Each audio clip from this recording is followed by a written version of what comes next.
الحمد لله رب العالمين والصلاة والسلام على سيد الأنبياء والمرسلين وعلى آله وصحبه أجمعين أما بعد۔ معزز سامعین کرام، شفیع بزرگوں اور عزیز ساتھیوں، جیسا کہ آپ اور ہم بخوبی واقف ہیں کہ ماہ ربیع الاول شریف کی ان مبارک محافل کی آج پہلی نشست اور پہلی محفل، جس میں آپ اور ہم جمع ہیں، اور آج کے ہمارے مہمان مقرر ممتاز عالم دین حضرت العلامہ مفتی محمد انوار احمد صاحب مدت فیوضہ نائب شیخ التفسیر جامعہ نظامیہ، وہ ڈائریکٹر اسلامک پروگرامز 4 TV تشریف لا چکے ہیں۔ ہم حضرت کا دل کی گہرائیوں سے خیر مقدم بھی کرتے ہیں، اور ممنون اور مشکور ہے کہ حضرت اپنی گناہ و مصروفیات کے باوجود ہمارے ہاں تشریف لا کر اپنے علمی و روحانی فیوض سے ہم تمام کو مستفید ہونے کا موقع عنایت فرمایا ہے۔ معزز سامعین کرام، آج کی یہ مبارک محفل، جس کا آغاز 33 سال قبل حضرت ابو رجا سیدی والدی حضرت سید شاہ حسین شہید اللہ بشیر نقشبندی علیہ الرحمہ نے 33 سال قبل فرمایا تھا، جو پہلے غریب خانے پر ہوا کرتی، پھر مسجد اعظم کے قیام کے بعد 22 سال سے مسلسل ان 12 روزہ محافل میلاد پاک صلی اللہ علیہ وسلم کا بلا تسلسل اہتمام کیا جا رہا ہے، جس میں مختلف علماء کرام مختلف عناوین پر اپنے بصیرت افروز خطابات سے لوگوں کے عاشقان رسول اکرم صلی اللہ علیہ وسلم کے دلوں کو منور اور مزکہ فرمایا کرتے ہیں۔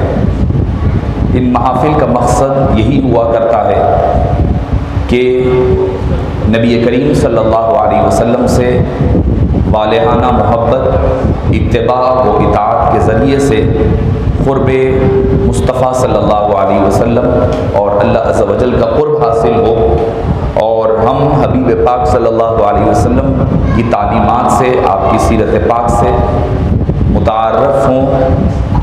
اسی مقصد کے تحت، اور دوسری اہم چیز بابا حضور اکثر فرمایا کرتے کہ العلم فی الصغر کالنقش فی الحجر کے مصداق، یعنی بچپنے کا علم پتھر پر لکھی ہوئی نقش کے مثل اور مانند ہوا کرتا ہے۔ اور چونکہ شہنشین پر مخدوم زادہ سیدی و مرشدی حضرت ابو الفدا پروفیسر ڈاکٹر محمد عبدالستار خان نقشبندی علیہ رحمت و رضوان کے شہزادے حضرت محمد عبدالقہار خان صاحب نقشبندی حفیظہ اللہ بھی تشریف فرما ہے۔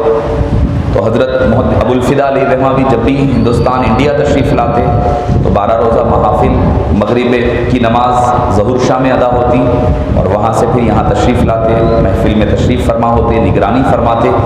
اور اس محفل کی جو ابتدا جو میں عرض کرنا چاہ رہا تھا، وہ ابتدائی نشست، افتتاحی جو محفل تھی جو غریب خانے پر، وہ حضرت سیدی ابو البرکات سید خلیل اللہ شاہ نقشبندی مجددی علیہ الرحمت والرضوان کے دست مبارک سے اس کا آغاز ہوا تھا۔ تو اس کی برکتوں میں سبھی بزرگانان دین کا فیوض و برکات شامل ہے۔ ان تمام حضرات کو ہم دعا گو اللہ تعالیٰ ان بزرگانان دین کے فیوض و برکات سے ہم تمام کو مستفید فرما، اور آپ کے ان حضرات کی قبور اقدسہ میں اللہ تعالیٰ کروٹ کروٹ رحمت اور سکینہ نازل فرما۔ آئیے آج کی اس مبارک محفل کے آغاز کے لیے میں کمسین محمد بلال سلمہ سے، سید بلال سلمہ سے ملتمس ہوں کہ وہ آئیں اور آیات قرآنیہ کی تلاوت سے آج کی اس محفل کا آغاز فرمائیں۔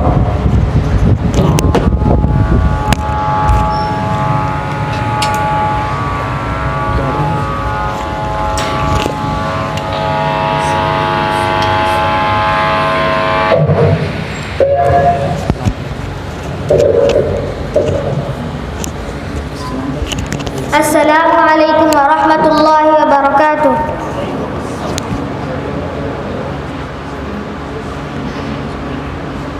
اعوذ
وقل رب أدخلني مدخل صدق وأخرجني مخرج صدق واجعل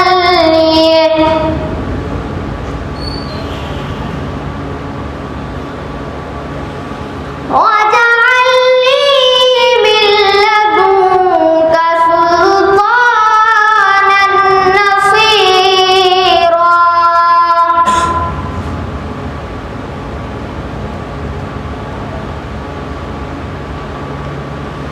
وقل جاء الحق وزهق الباطل إن الباطل كان زهوقا.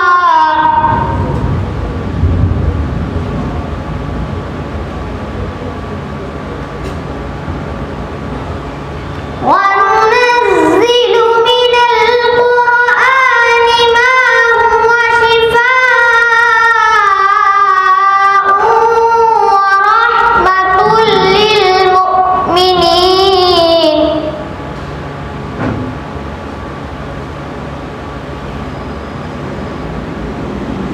ولا يزيد الظالمين إلا خسارا.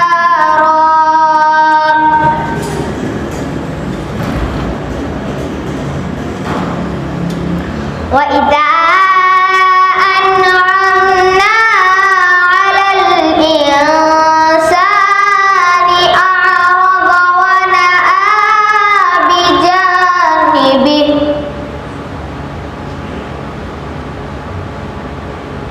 وإذا مسه الشر كان يئوسا.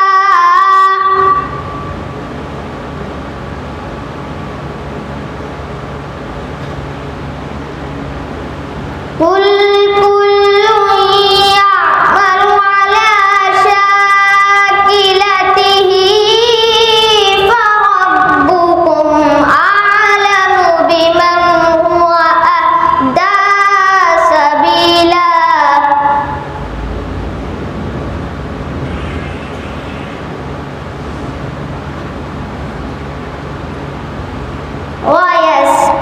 ويسألونك عن الروح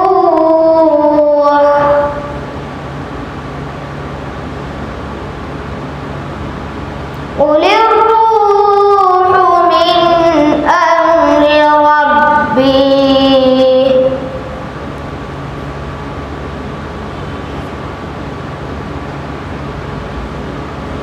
وما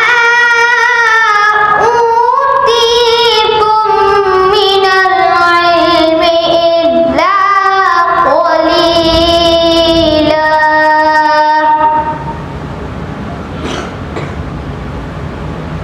صدق الله العظيم وصدق رسوله النبي الكريم.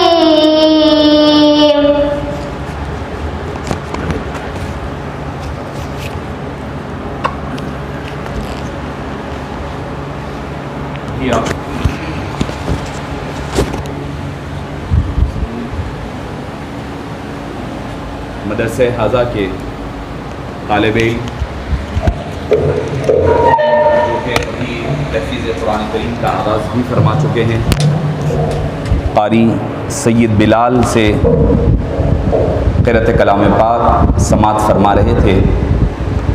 چونکہ بچوں کو تیار کرنے کا بھی ایک بہترین موقع ہوا کرتا ہے، تو اسی وجہ سے، اور بچوں کے لیے بھی اگر کوئی علماء کرام کے سامنے وہ جب سنائیں گے تو وہ خود ایک سند ہو جائے گا، ان کے اندر کا جو جھجک رہے گی یا اسٹیج فیئر رہتا ہے وہ نکل جایا کرتا ہے۔ تو اسی وجہ سے ہم جو دوسری معاملات ہیں، یعنی قرأت کلام پاک، نعت شریف ہیں اور ترانہ ہے، تو وہ سارے کا سارا ہم کمسین بچوں کو، تاکہ یہ بچے اسی ایک بہانے کے ذریعے سے تیار ہو جائیں، ان کی آگے تربیت کا ایک مرحلہ طے پا جائے، اسی غرض سے ہم نے کمسین طلباء کو مدرسہ حاضہ کے شامل کیا ہے، اور انشاءاللہ العزیز کل سے چونکہ آج پہلا افتتاحی دن تھا اسی لیے عاجز آ گیا، ورنہ کل سے انشاءاللہ نظامت کے وغیرہ کے سارے فرائض بھی دوسرے اساتذہ کرام ہی سنبھالیں گے۔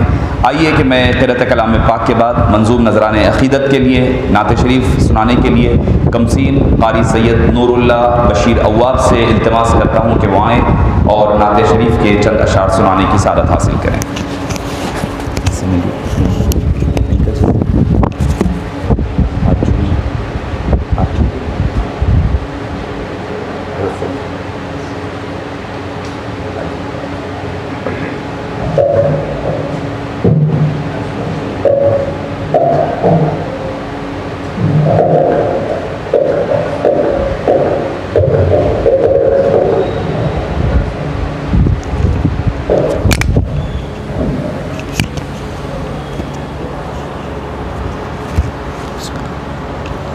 السلام علیکم ورحمۃ اللہ وبرکاتہ۔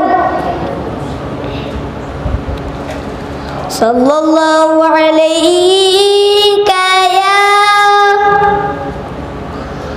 رسول اللہ وسلم علیک یا حبیب اللہ۔ جھولے جھولے پیارے محمد نور کے جھولے میں جھولے، جھولے جھولے پیارے محمد نور کے جھولے میں جھولے، جھولے جھولے پیارے محمد نور کے جھولے میں جھولے، جھولے جھولے پیارے محمد نور کے جھولے میں جھولے۔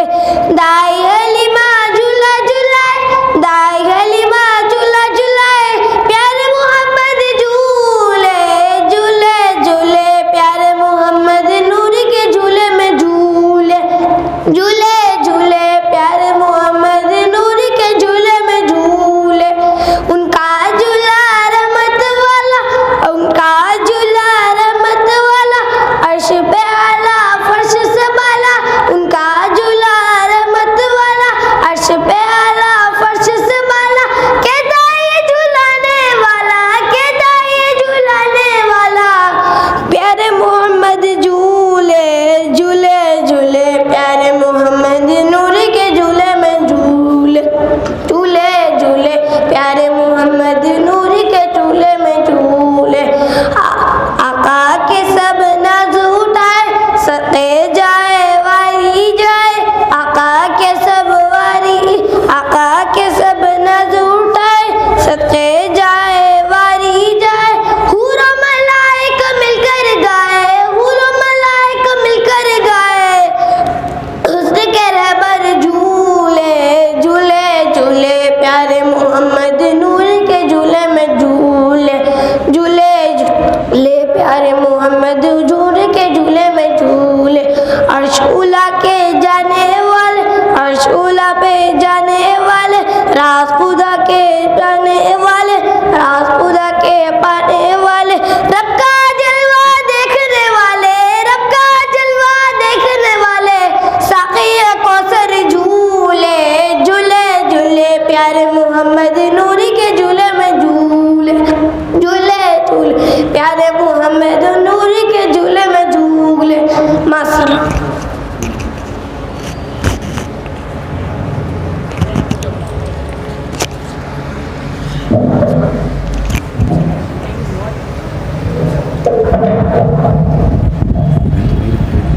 ابھی آپ کمسین قاری سید نور اللہ عواب سے نعت شریف کے اشعار فرما رہے تھے۔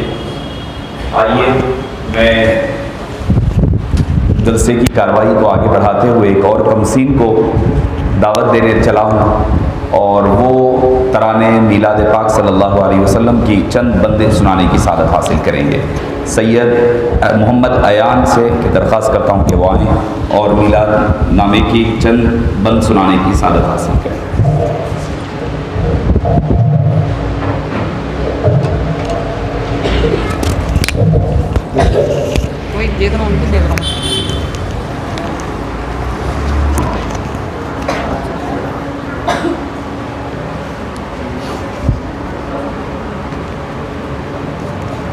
السلام علیکم ورحمۃ اللہ وبرکاتہ۔ نعت شریف پیش کرنے سے پہلے ایک مرتبہ درود و شریف کا نذرانہ۔ آمد مصطفیٰ سے یہ مہکا چمن، سج گئی ہے زمیں سارا چمکا زمن، نور احمد سے روشن یہ سارا گگن، بولی ہر ایک کلی بولا سارا ادن، باک با باک با باک با باک با، جشن میلاد کی ہے سجی انجمن، باک با باک با باک با باک با، جشن میلاد کی ہے سجی انجمن، اولی نور ہے آخری نور ہے، روپ میں ایک بشر کے چھپا نور ہے، اولی نور ہے آخری نور ہے، روپ میں ایک بشر کے چھپا نور ہے، چھوڑ گیا سے جو بھی ہے ہوا نور ہے، آپ کے نور سے ہی یہی پھیلی کرن، باک با باک با باک با باک با، جشن میلاد کی ہے سجی انجمن، باک با باک با باک با باک با، جشن میلاد کی ہے سجی انجمن، آمنہ بی بی ہم پہ بھی کر دو کرم، اس اوے سے گدا کا بھی رکھ لو بھرم، آمنہ بی بی ہم پہ بھی کر دو کرم، اس اوے سے گدا کا بھی رکھ لو بھرم، دور ہو جائے آقا کی برکت سے غم، دور ہو جائے آقا کی برکت سے غم، صدقے اذہاب کا صدقے پنجے تن۔ السلام۔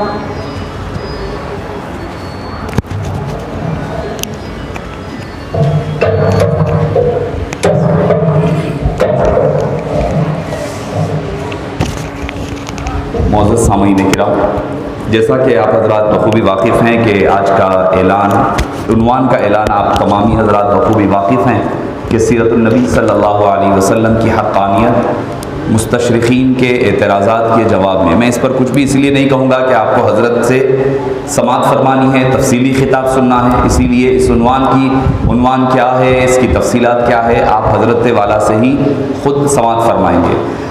اور آپ حضرت چونکہ سال گزشتہ بھی تشریف لا چکے ہیں اور آپ نے حضرت کے خطاب سے استفادہ فرمایا ہے، حضرت مفتی محمد انوار احمد صاحب قبلہ مدت فیض ظہور، ماشاءاللہ آپ جب بولتے ہیں، جب آپ کی تقریر یا گفتگو ہوتی ہے تو اس قدر حکمت کے ساتھ، اس قدر آپ نپے تلے الفاظ ہوتے ہیں، اس قدر حکمت اور دانائی کے اللہ تعالیٰ نے آپ میں کمالات کو ودیعت فرمایا ہے۔ آپ جامعہ نظامیہ کے نائب شیخ التفسیر بھی ہیں، اور اللہ تعالیٰ نے جو راہ اعتدال یعنی خیر الامور اوسطها کا جو اللہ تعالیٰ نے آپ میں کمال عطا فرمایا ہے، جب آپ کے خطاب کو سنیں گے تو آپ خود اس بات کا بخوبی اندازہ لگائیں گے۔ میں قبل اس کے کہ حضرت والا کو خطاب کے لیے زحمت خطاب دوں، میں ہمارے محلے کے بزرگ جناب محمد عبدالرحیم صاحب سے ادباً التماس کرتا ہوں کہ وہ تشریف لائیں اور مولانا کی گل پوشی اور شال پوشی فرمائیں۔ جناب محمد عبدالرحیم صاحب۔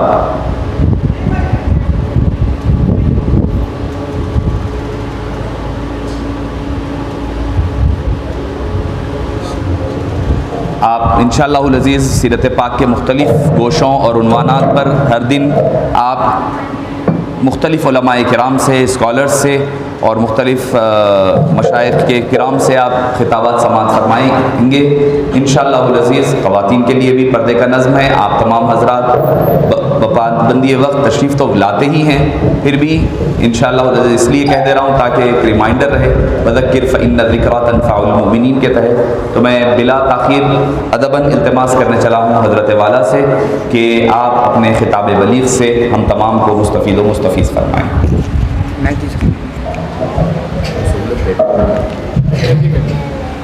آپ دیسی آپ سو رہے ہیں تھوڑا آرام ہوتا ہے. نہیں سر جیسا آپ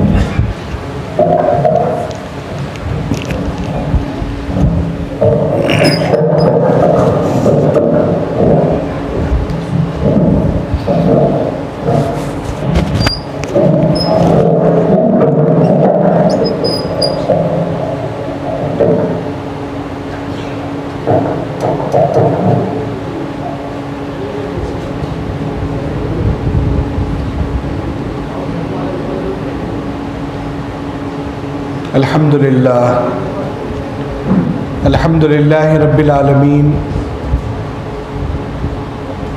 والعاقبۃ للمتقین والصلاة والسلام علی سید الانبیاء والمرسلین وعلی آلہ الطاہرین واصحابہ اجمعین اما بعد. قال اللہ تبارک و تعالی فی کلامہ العظیم اعوذ باللہ من الشیطان الرجیم بسم اللہ الرحمن الرحیم لقد کان لکم فی رسول اللہ اسوۃ حسنہ صدق اللہ مولانا العظیم. وقال تعالی ان اللہ وملائکتہ یصلون علی النبی یا ایہا الذین آمنوا صلوا علیہ وسلموا تسلیما. اللہم صل علی سیدنا شفیعنا حبیبنا نبینا مولانا محمد بارک وسلم.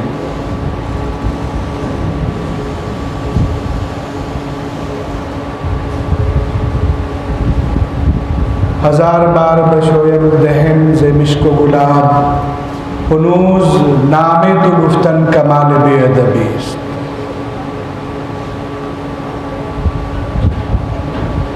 شہنشین پر تشریف فرما نوجوان عالم دین حضرت مولانا ابو ذکا سید شاہ خلیل اللہ اویس بخاری نقشبندی مدظ اللہ العالی،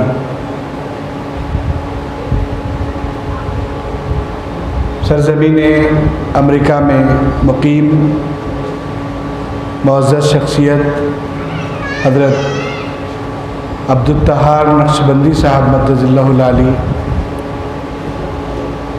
حاضرین محترم، سامعین و سامعات، السلام علیکم ورحمۃ اللہ وبرکاتہ. مجھے بے انتہا مسرت ہے میلاد مبارکہ کی اس محفل میں اور پہلے اجلاس میں کچھ بولنے کا موقع مل رہا ہے. سب سے پہلی بات تو یہ ہے، رسول پاک صلی اللہ علیہ وسلم کی ذات گرامی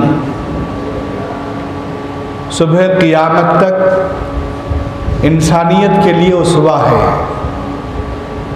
قرآن مجید نے واضح طور پر اس بات کو بیان کیا ہے.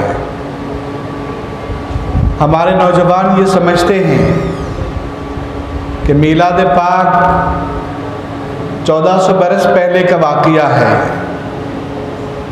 اور اسی تناظر میں سوچ کام کرتی ہے. حقیقت یہ ہے کہ میلاد مبارکہ کا فیضان ہر صدی کو ملے گا، صبح قیامت تک ملتا رہے گا. انسانی زندگی کے جو مسائل ہیں، انسانی زندگی کی جو پریشانیاں ہیں، انسانی زندگی کے جو چیلنجز ہیں، ان تمام چیلنجز کا حل اگر کہیں پر ہے تو وہ نبی پاک علیہ السلام کی ذات مبارکہ ہے. آج کے ہمارے عنوان کو جس پہلو سے جوڑا گیا ہے وہ ہے مستشرقین، اورینٹلسٹ، جس کو ہمارے علماء بھی اس بزم میں موجود ہیں، جانتے ہیں کہ یہ باب استفعال کا اسم فاعل ہے مستشرق. سرزمین بطحہ جس کو کہا جاتا ہے، جو عربی زبان کا مصدر اور ماخذ ہے، جہاں عربی بولی جاتی ہے، تو یہ مشرق بلکہ مشرق وسطیٰ ہے سعودی عرب. جو لوگ مغرب میں رہتے ہیں، مغرب میں رہنے کے باوجود وہ عربی سیکھتے ہیں،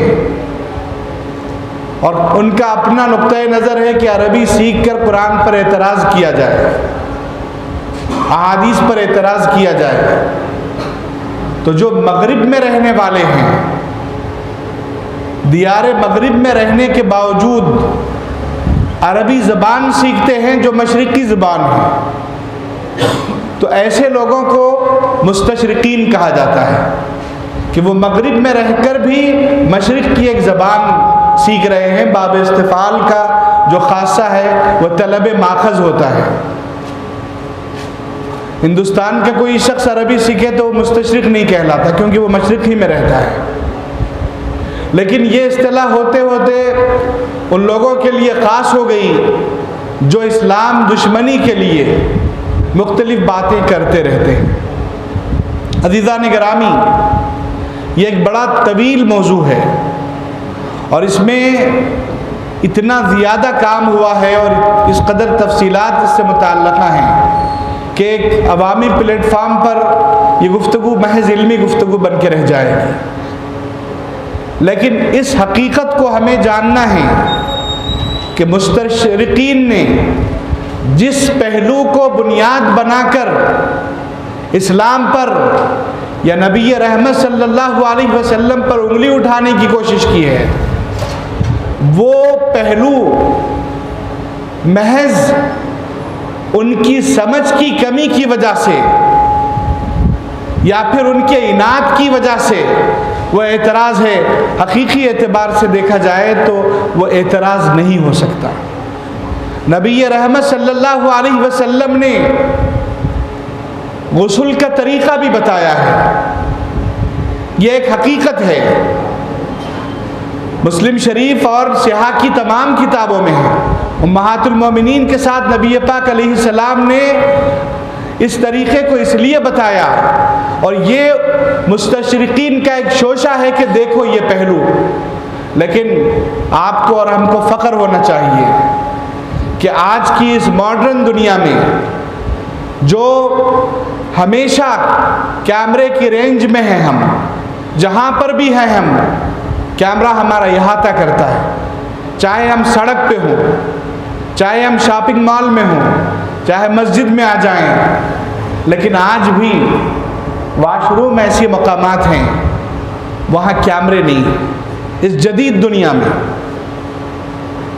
وہ کیمرے کی رینج سے باہر ہیں. لیکن رحمت عالم صلی اللہ علیہ وسلم کی حیات مبارکہ اس قدر روشن ہے، اس قدر منور ہے کہ 1400 برس پہلے نبی پاک صلی اللہ علیہ وسلم نے غسل کا طریقہ بتایا، اور ہم فخر سے ان احادیث کو پڑھتے بھی ہیں، پڑھاتے بھی ہیں، لوگوں کو سناتے بھی ہیں، بیان بھی کرتے ہیں کہ دیکھو آج کی اس ترقی یافتہ دنیا میں بھی تم اپنے گھر کے اندرونی حصے کو ظاہر نہیں کر سکتے، میرے نبی کی حیات مبارکہ کا یہ پہلو بھی آشکار ہے. اگر ہمیں کوئی حیا دامنگیر ہوتی یا کوئی عار، حیا کے بجائے کہیے کہ اگر عار ہم کو ہوتی تو ان باتوں کو چھپا دیا جاتا.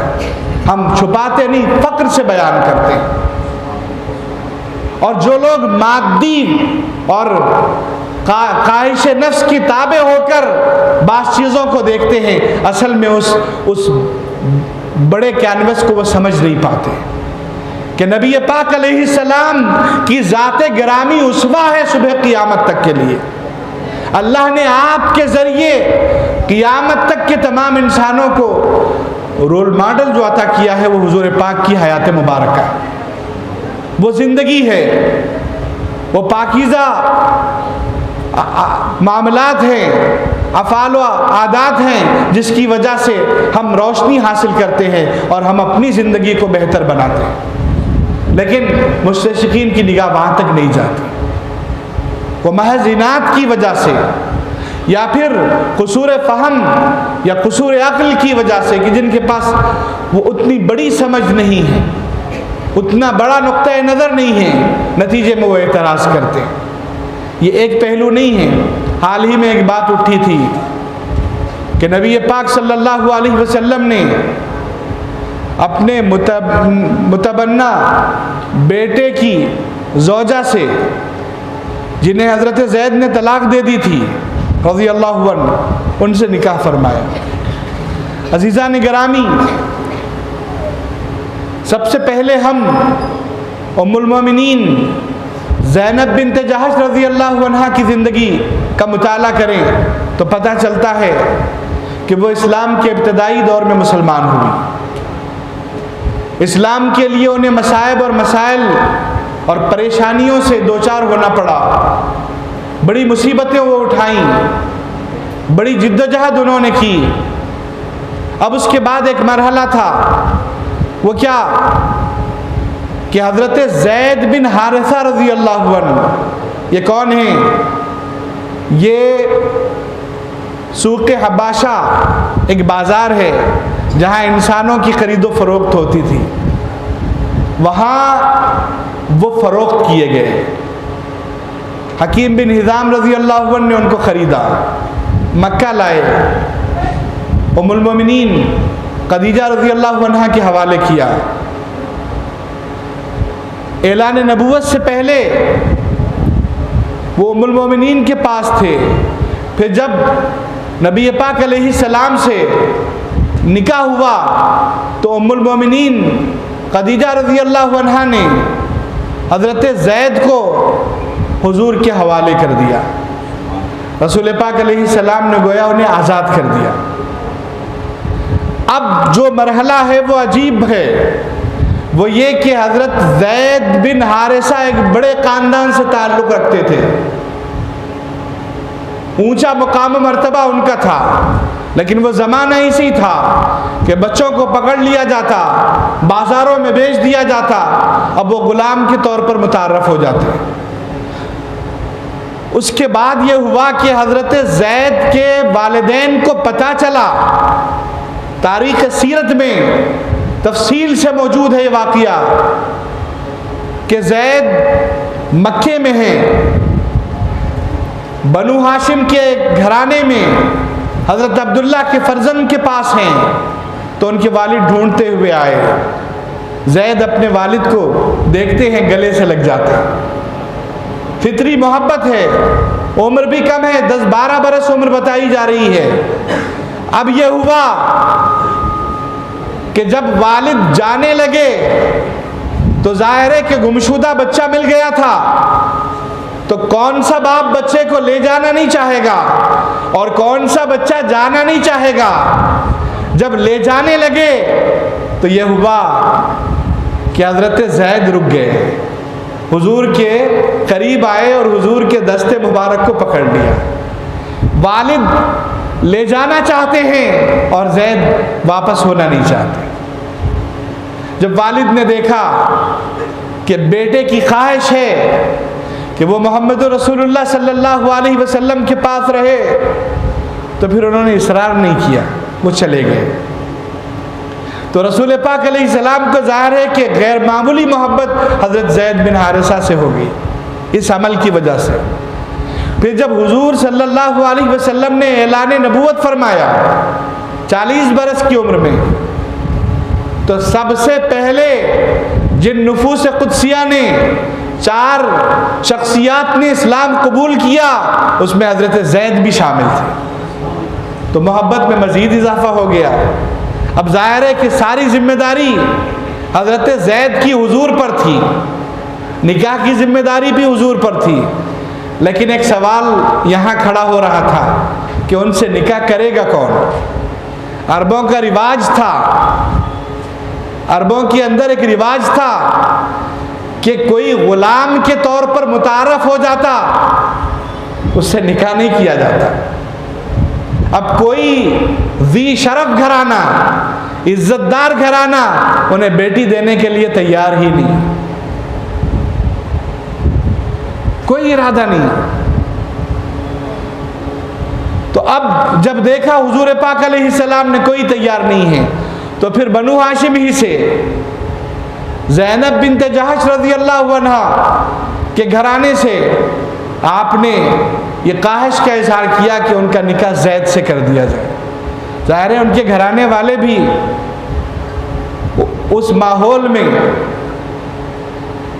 تیار نہیں تھے، لیکن اللہ کی آیتیں نازل ہوئیں. سورہ احزاب میں اس کا تذکرہ ملتا ہے کہ پھر اس کے بعد وہ تیار ہو گئے اور پھر وہ نکاح ہو گیا.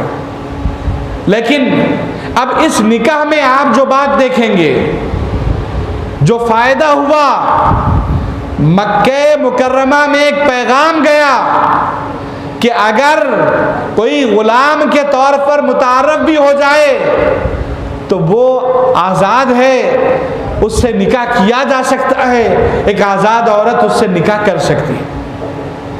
اس طرح سے ایک پیغام گیا. سیرت مبارکہ میں ہر پہلو میں ایک بڑا سبق موجود ہے. ایک حال ہی کے دمشق کے عالم دین ہیں سعید رمضان بوطی رحمۃ اللہ علیہ، ان کی کتاب ہے فقہ السیرہ. اس کی خصوصیت ہے کہ وہ سیرت مبارکہ کے واقعات کو بیان کرتے ہیں، اور ہر واقعے کے ضمن میں جو موجودہ حالات میں رہنمائی ملتی ہے، جو سبق حاصل ہوتا ہے، اس کو بیان کرتے ہیں. چنانچہ انہوں نے بھی ان واقعات کے تناظر میں بہت سی باتیں لکھی ہیں کہ عربوں میں اگر زید بن حارثہ رضی اللہ عنہ اور زینب بنت جہش رضی اللہ عنہ کا نکاح ہوا تو ایک رواج کا خاتمہ، جاہلیت کی ایک رسم ٹوٹ گئی.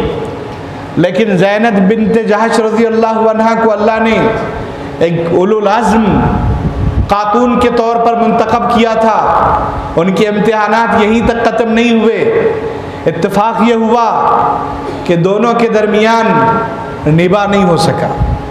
کچھ عرصے تک یہ نکاح چلا، نباہ نہیں ہوا. خود نبی پاک علیہ السلام نے کوشش فرمائی، اس کے باوجود بھی دونوں کے درمیان علیحدگی ہو گئی.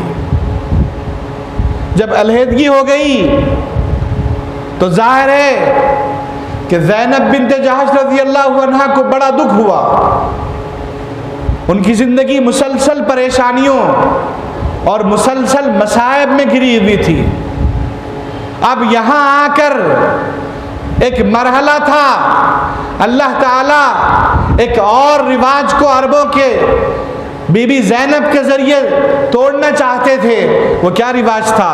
ان کے پاس یہ رواج تھا کہ متبنہ کو حقیقی بیٹے کے طور پر سمجھا جاتا تھا. اسلام یہ پیغام دیتا ہے کہ حقیقی بیٹے کی جگہ کوئی اور نہیں لے سکتا. جائیداد میں وارث جو ہوگا وہ حقیقی اولاد ہوگی. متبنہ جو ہے وہ جائیداد میں وارث نہیں ہو سکتا تاوقتے کہ اس کے لیے وصیت نہ کر دی جائے. اگر وصیت نہیں کی گئی تو وہ خود وارث نہیں بن سکتا ہے، کیونکہ وہ حقیقی بیٹا نہیں ہے. لیکن مسئلہ یہ پیدا ہوا، مرضی الہی یہ تھی کہ زینب بنت جہش رضی اللہ عنہ کا نکاح حضور پاک علیہ السلام سے ہو. اور اس بات پر بی بی زینب کو ہمیشہ مسرت ہوتی تھی، اور وہ ہمیشہ اپنی زندگی میں یہ بات بتاتی تھی کہ میرا نکاح اللہ کی مرضی سے ہوا. چنانچہ اللہ تعالیٰ کی آیتیں نازل ہوئیں اور رسول پاک علیہ السلام سے ان کا جب نکاح ہوا تو عربوں نے کہا کہ یہ کیا معاملہ ہے کہ وہ اپنی بہو سے نکاح کیے ہیں. حالانکہ اسلام کا پیغام یہ تھا کہ جو متبنہ بیٹے کی بیوی ہے وہ حقیقی بہو کی طرح نہیں ہو سکتی. قرآن نے کہا ما کان محمد ابا احد من رجالکم ولکن رسول اللہ وخاتم النبیین. نبی پاک صلی اللہ علیہ وسلم کی ذات گرامی کے یہ اسوے کو جو صبح قیامت تک پیغام ہے. اللہ نے واضح کر دیا کہ حقیقی اولاد ہی حقیقی اولاد ہوتی ہے.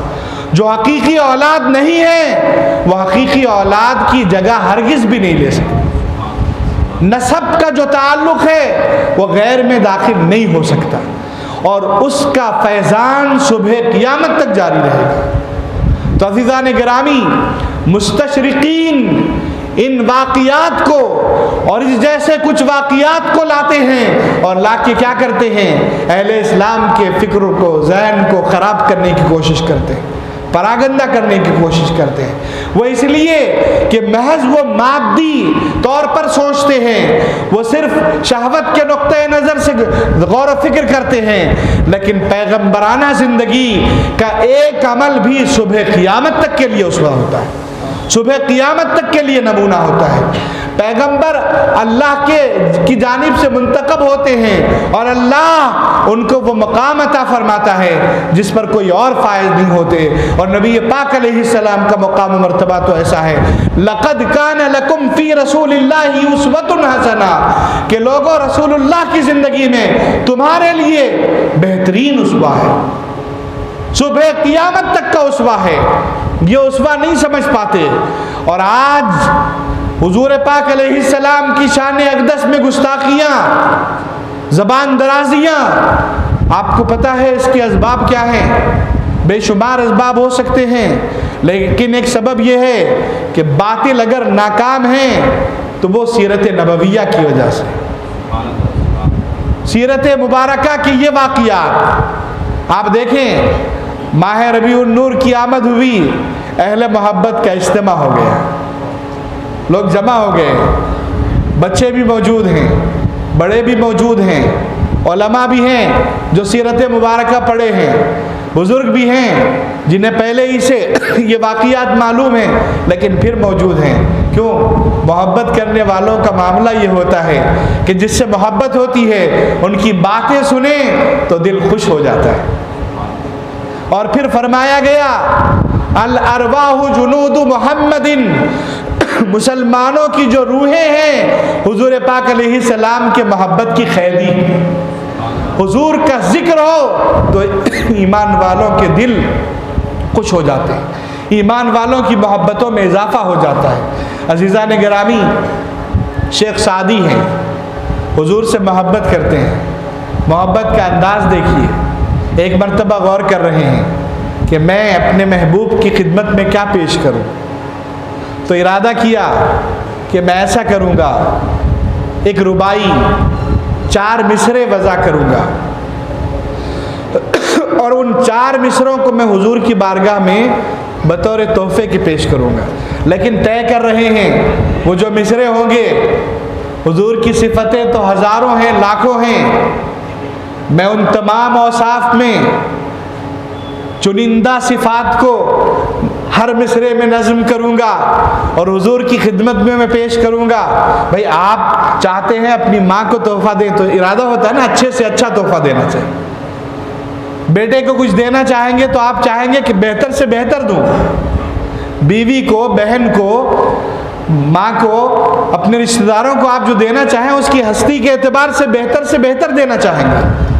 تو اب حضور پاک علیہ السلام کی خدمت میں تحفہ دینا ہے تو چاہتے تھے کہ بہتر سے بہتر دوں. اب بہتر سے بہتر کیا ہو سکتا ہے؟ تو اب انہوں نے غور کرنا شروع کیا، رات عشاء ادا کی، اپنی جگہ پر آ کے بیٹھ گئے، درود پاک کا نذرانہ پیش کر دیا. اب ایک خیال آنے لگا تو دل کہتا تھا سعدی اس سے بہتر کہو، پھر ایک خیال آتا تو دل کہتا سعدی اس سے بہتر کہو، پھر ایک خیال آتا، کئی خیالات آتے، دل کہتا اور بھی بہتر بات کہو، اور بھی بہتر بات کہو. آخر میں ایک بات ذہن میں آئی اور دل نے قبول بھی کر لیا. وہ کیا بات تھی؟ بلغ العلا بکمالہ، کہ بلندی اپنے کمال کو پہنچ گئی تو وہ میرے محبوب صلی اللہ علیہ وسلم کی ذات گرامی ہے. ایک بات تو مکمل ہو گئی.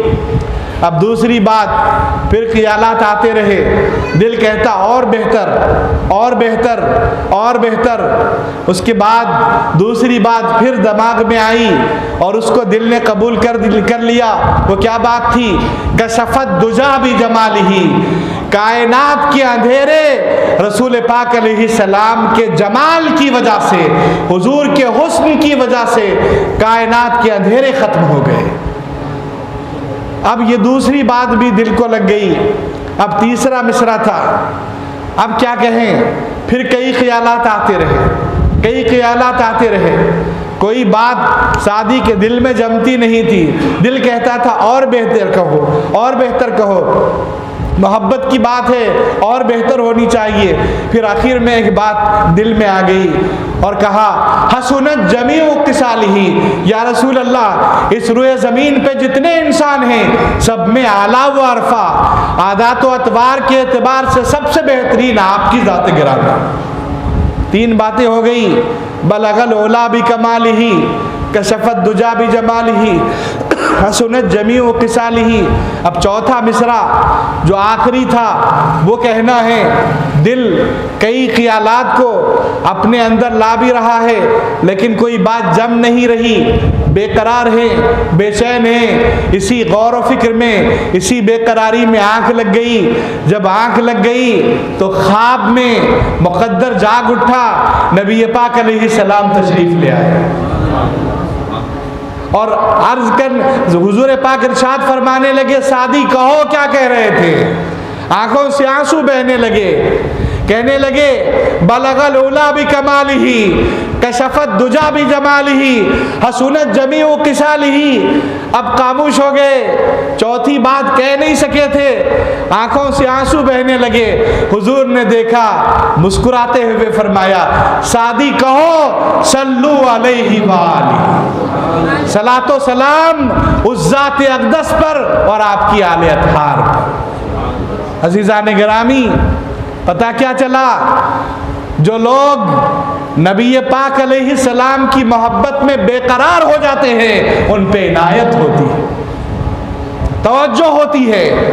آپ اس وقت میں کام بھی کر سکتے ہیں، ضرورت کے کام کاج میں بھی وقت گزار سکتے ہیں، گھر میں آرام بھی کر سکتے ہیں، لیکن جس ذات گرامی کی محبت میں آپ یہاں وقت دے رہے ہیں یہ وقت ضائع جانے والا نہیں، اس کا بدل ملنے والا ہے.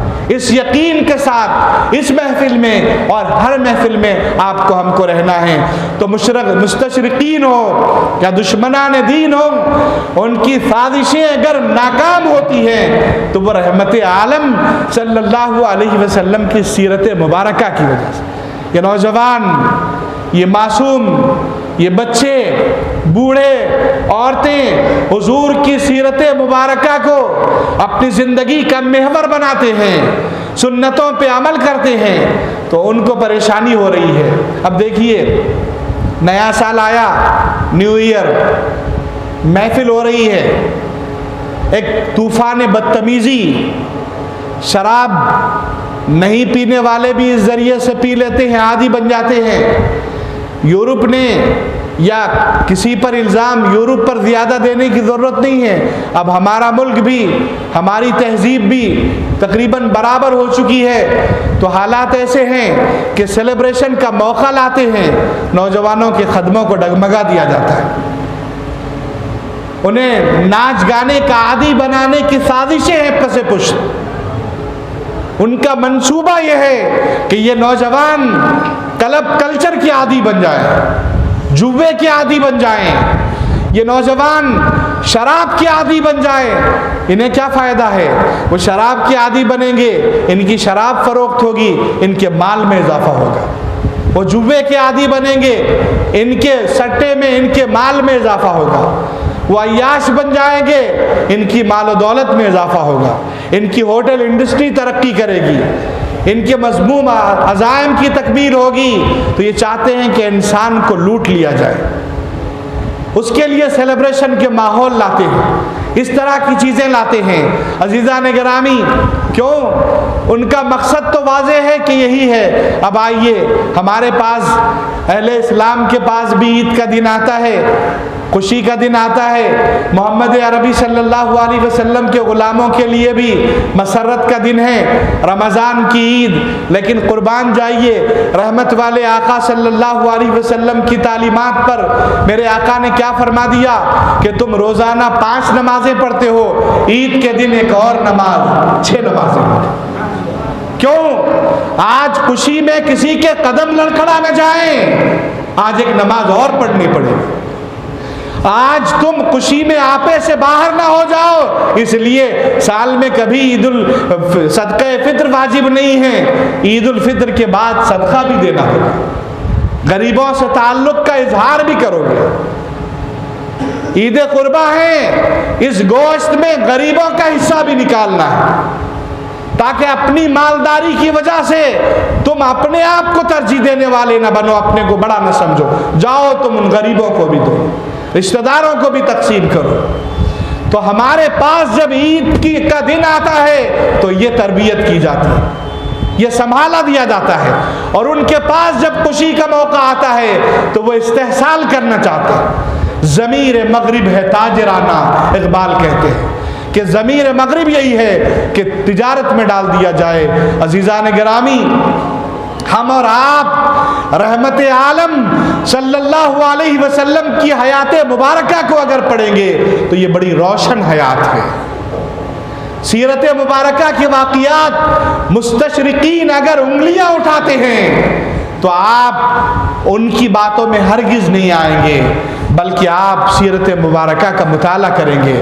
اور یہ بات بھی حق ہے کہ مستشرقین دلیل کے میدان پہ کہیں بھی ٹک نہیں سکے، دلیل کے ساتھ وہ کہیں اعتراض نہیں کر سکے، چاہے وہ ام المومنین سیدہ عائشہ رضی اللہ عنہا کی عمر کا معاملہ ہو، چاہے کوئی اور بات ہو، چاہے کوئی اور بات ہو، مستشرقین کبھی بھی اہل اسلام پر غالب نہیں آ سکے۔ ہمارے پاس وہ طاقت ہے، لیکن ضرورت اس بات کی ہے کہ ہمارے نوجوان اس حقیقت کو سمجھیں۔ سوشل میڈیا کو سیرت مبارکہ کی فہم کے لیے استعمال کرنا ضروری ہے۔ آج کی تاریخ میں ہمارے گھروں میں واٹس ایپ ہے، ہماری بیٹیاں، ہماری بہویں، ہماری بہنیں استعمال کر رہی ہیں، نوجوان استعمال کر رہے ہیں۔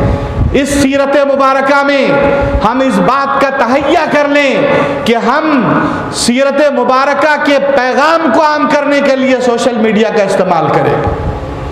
رحمت عالم صلی اللہ علیہ وسلم نے اعلان نبوت کے بعد جب اللہ کا حکم آیا وَأَنذِرْ عَشِيرَتَكَ الْأَقْرَبِينَ، اے حبیب اپنے قریبی رشتہ داروں کو ڈرائیے، اللہ کی توحید کا پیغام دیجئے، تو حضور صلی اللہ علیہ وسلم صفا پہاڑ پر تشریف لے گئے، کوہ صفا پہ گئے۔ آپ نے عمرے کے موقع پہ، حج کے موقع پہ دیکھا ہوگا، صفا بلند ہے، مروہ اس سے کم ہے۔ صفا پر مکے والوں کا دستور تھا، کوئی میسج دینا ہوتا صفا پہاڑ پہ جا کے دیتے، صفا پہاڑ پہ جا کے اپنا پیغام بیان کرتے، یہ ان کا طریقہ تھا۔ تو رحمت عالم صلی اللہ علیہ وسلم بھی گئے۔ ڈاکٹر حمید اللہ ایک بڑے محقق کہلاتے ہیں، جامع نظامیہ کے عالم دین ہیں، مولوی کامل ہیں، جامع نظامیہ کے، نوائد سے تعلق ہے، غالباً روپ لال بازار کے علاقے میں ان کی آباء و اجداد کے مکانات بھی ہوا کرتے تھے۔ آج پوری دنیا میں ان کی تحقیق کو تسلیم کیا جاتا ہے۔ حمام بن منبہ رضی اللہ عنہ کا صحیفہ انہوں نے دریافت کیا، اور کئی ایسے کارنامے۔ آج گوگل میپ ہے نا، اب میں اگر اولا سے یا کسی اور ذریعے سے سفر کروں، آپ ٹریک کر سکتے ہیں کہ کس راستے سے گاڑی آ رہی ہے، کہاں جا رہی ہے نا۔ یہ آج انٹرنیٹ کے آنے کے بعد یہ ایک نیا سسٹم آیا ہے۔ ڈاکٹر حمید اللہ کی فکر کا اندازہ کیجئے، انہوں نے کیا کیا، اعلان نبوت کے بعد نبی پاک علیہ السلام نے جو سفر کیے تھے، جو غزوات میں تشریف لے گئے تھے، اس کا میپ تیار کیا انہوں نے، گویا آج کا گوگل میپ جو ہوتا ہے بالکل اسی طرح۔ تو ایسے عظیم محقق ہیں ڈاکٹر حمید اللہ، ڈاکٹر محمد حمید اللہ، تو انہوں نے اپنی فرانسیسی کتاب میں سیرت مبارکہ پر جو لکھی، جس کا انگریزی اور اردو میں ترجمہ ہوا، اس میں اس پہلو کو نمایاں کیا کہ حضور تشریف لے گئے وانذر عشیرتک الاقربین کی آیت نازل ہونے کے بعد، تو حضور نے کیا کیا، اس پہاڑ پہ جانے والے عام طور پر میسج دیتے تھے صبح صبح کے وقت، یا صباحا کہتے تھے، اور کپڑے اتار کے، یعنی لباس کو اتار کے میسج دیا جاتا تھا۔ ان کے پاس برہنہ ہونا عیب نہیں تھا، ایک تعجب کی کیفیت پیدا کرنے کے لیے۔ اور وہ جو پہاڑ تھا مکے والوں کا سوشل میڈیا پوائنٹ تھا، وہ کوئی پیغام دینا ہوتا تو آج جس طرح ہم اخبار میں اشتہار دیتے ہیں، ٹی وی پر ایڈ آتے ہیں، مکے والے اگر کوئی پیغام دینا ہوتا تو صفا پہ جا کے بولتے تھے، صبح صبح لوگوں کو جمع کرتے تھے، تو وہ سوشل میڈیا پوائنٹ تھا وہ۔ تو ڈاکٹر حمید اللہ فرماتے ہیں کہ وہ جب جاتے تو کپڑے اتار کے جاتے تھے، اور رحمت عالم صلی اللہ علیہ وسلم جب تشریف لے گئے یہی پیغام دینے کے لیے، اسی سوشل میڈیا پلیٹ فارم کو حضور نے استعمال کیا، اپنے پیراہن مبارک کو اتارا نہیں، مسنون لباس جو تھا اس کے اندر ہی رہے، اور پھر وہاں سے آپ نے پیغام دیا لوگوں کو، جس سے اشارہ ملتا ہے کہ آپ سوشل میڈیا استعمال ضرور کریے، سوشل میڈیا کے جو جاریہ طریقے کے مطابق نہیں، اسلام کے طریقے پہ، حیا کے طریقے پہ۔ تو یہ مسلمانوں کو سیرت مبارکہ کا پیغام ہے، ابتدائے اسلام کے زمانے کا پیغام ہے۔ اور آج کی اس مبارک محفل میں میں یہی بطور آپ سے درخواست کے کہنا چاہوں گا کہ اپنے سوشل میڈیا کو برائی سے پاک رکھیں، گندگی سے پاک رکھیں، فلموں کے گانوں کے کلپ سے پاک رکھیں، دین کی باتیں، اسلام کی باتیں، سیرت مبارکہ کی باتیں عام کرنے کی کوشش کریں۔ مستشرقین کے جو اعتراضات ہیں وہ کبھی بھی کامیاب نہیں ہوئے۔ عزیزان گرامی، آج پانی جدید دنیا کا مسئلہ ہے، رحمت عالم صلی اللہ علیہ وسلم اس زمانے میں جبکہ پانی کی قلت نہیں تھی، کیا تاکید فرماتے ہیں، نہر کے کنارے بھی وضو کر رہے ہو، پانی کم استعمال کرو۔ آج کے زمانے کا مسئلہ ہے پولیوشن، حضور پاک علیہ السلام نے درخت اگانے کی تاکید اس زمانے میں فرمائی۔ آج کے زمانے کا مسئلہ ہے تعلیم کی اہمیت کو اب سمجھا گیا، لیکن حضور نے اپنے اعلان نبوت کے پہلے دن سے تعلیم کی اہمیت سے لوگوں کو واقف کروایا۔ تو جدید زمانے کے سارے مسائل رسول پاک علیہ السلام نے آشکار فرما دیے۔ تو ہم امت محمدیہ پر یہ ذمہ داری ہے کہ ہم اس پیغام کو آگے بڑھائیں، اور ایسا نہیں ہے کہ حضور نے یہ پیغام صرف علماء کے حوالے کیا یا خطیبوں کے یا حافظوں کے حوالے کیا۔ رسول پاک علیہ السلام نے فرمایا کلکم مسئول، اے میری امت تم میں ہر ایک ذمہ دار، ہر ایک کو ذمہ دار قرار دیا گیا، ہر ایک کو رسول پاک علیہ السلام نے گویا اپنا سپاہی بنایا ہے۔ تو آپ تعلیم یافتہ ہوں کہ تعلیم یافتہ نہ ہوں، مالدار ہوں کہ غریب ہوں، بڑی عمر کے ہوں کہ چھوٹی عمر، رسول پاک علیہ السلام نے ایک ذمہ داری آپ کے کاندھوں پہ ڈالی ہے، وہ ہے دین کو عام کرنا۔ الدین والنصیحہ فرمایا گیا کہ اس دین کو، پیغام نبویہ کو عام کیا جائے، اور اگر ہم کوشش کریں تو انشاءاللہ میلاد مبارکہ کی ان محافل کے ذریعے اپنے قلب کی تطہیر بھی کر سکتے ہیں، اپنے ذہن اور فکر کے وسوسوں کو ختم بھی کر سکتے ہیں، اور ہم رسول پاک علیہ السلام کے معجزات، حضور پاک علیہ السلام کا علم غیب، حضور پاک علیہ السلام کی نورانیت، ان امور کو سن کے اپنے عقیدے کی بھی اصلاح کر سکتے ہیں۔ حضور کا پیغام صبح قیامت تک کے لیے ہے، حضور کا پیغام آفاقی ہے، اس آفاقیت کو سمجھنے کی ذمہ داری ہم مسلمانوں پر ہے۔ سورہ فاتحہ ہر رکعت میں پڑھنے کا حکم دیا گیا۔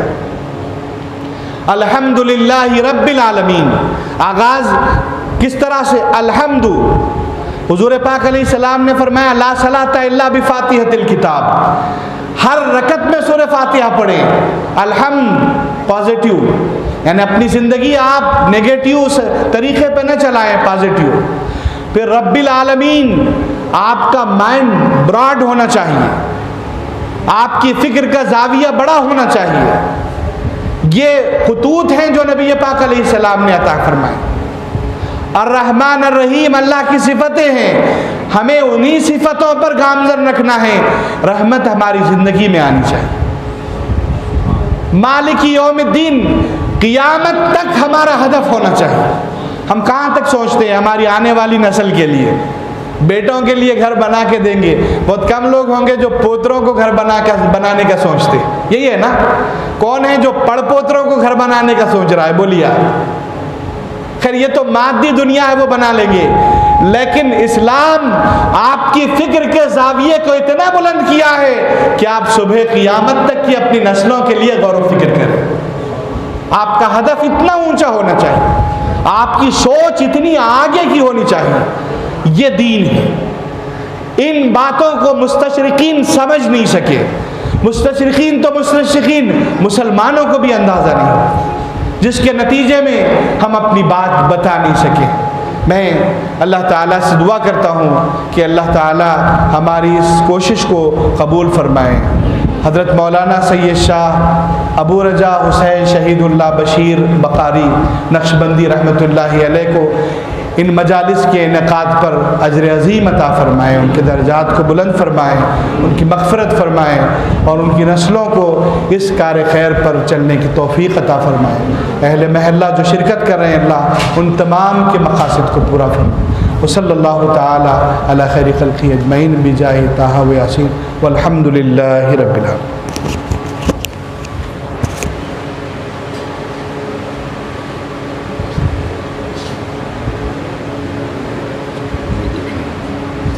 معزز سامعین کرام، ابھی آپ حضرت کا بصیرت افروز کتاب سماعت فرما رہے تھے۔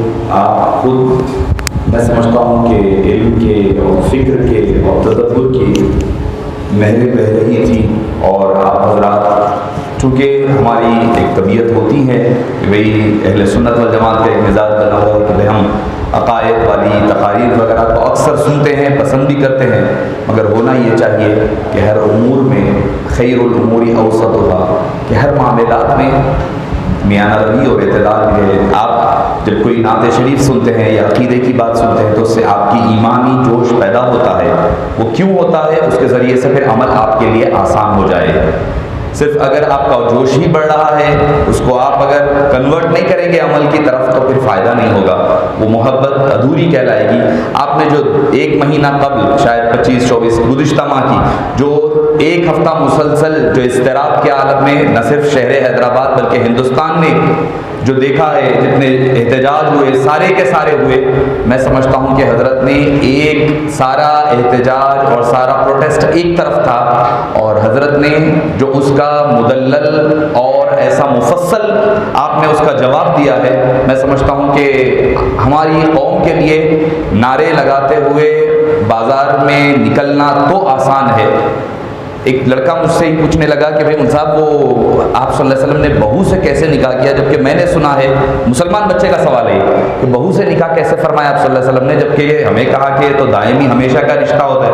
میں نے کہا آپ کو پتہ نہیں ہے، غیر ہے جو ریسرچ کر کے جو بھی بولا ہوگا غلط بولا صحیح، مگر وہ تو پڑھ کر کے بول رہا ہے، اس کو اتنا معلوم ہے کہ یہ رشتہ کیا ہے، تفصیلات کیا ہے۔ ہمارے بچے ان چیزوں سے نابلد ہے، تو میں حضرت کا انتہائی دل کی گہرائیوں سے شکریہ ادا کرتا ہوں کہ حضرت نے اپنی بے پناہ مصروفیات کے باوجود یہاں تشریف لا کر کے ہمیں علم دین اور سیرت مبارکہ کے ایسے انمول اور ایسے چھپے ہوئے موتیوں کو آپ کے سامنے بکھیر رہے تھے۔ میں حضرت کا حضرت سے مشکور اور ممنون ہوں تمامی احباب کی جانب سے، چونکہ چائے کا وقفے کا دور چل رہا ہے، اسی لیے اس دوران چونکہ حضرت بھی اجازت تشریف لے جانا ہے، حضرت کو دوسری طرف بھی مدعو ہے، تو میں جب تک کے لیے میں قاری محمد مرزا رضوان بیگ صاحب سے درخواست کرتا ہوں کہ وہ نعت شریف کے چند اشعار سنانے کی سعادت حاصل فرمائیں۔ محمد رضوان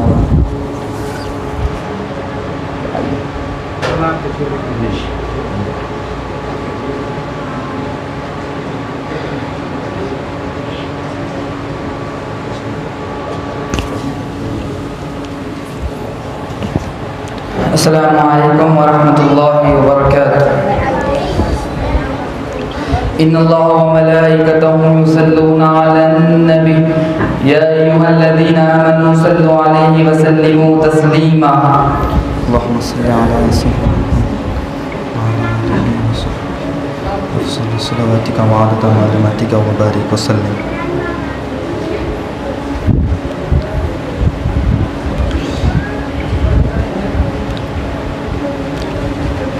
لجپال نبی میرے دردادی دوا دینا. لجپال نبی میرے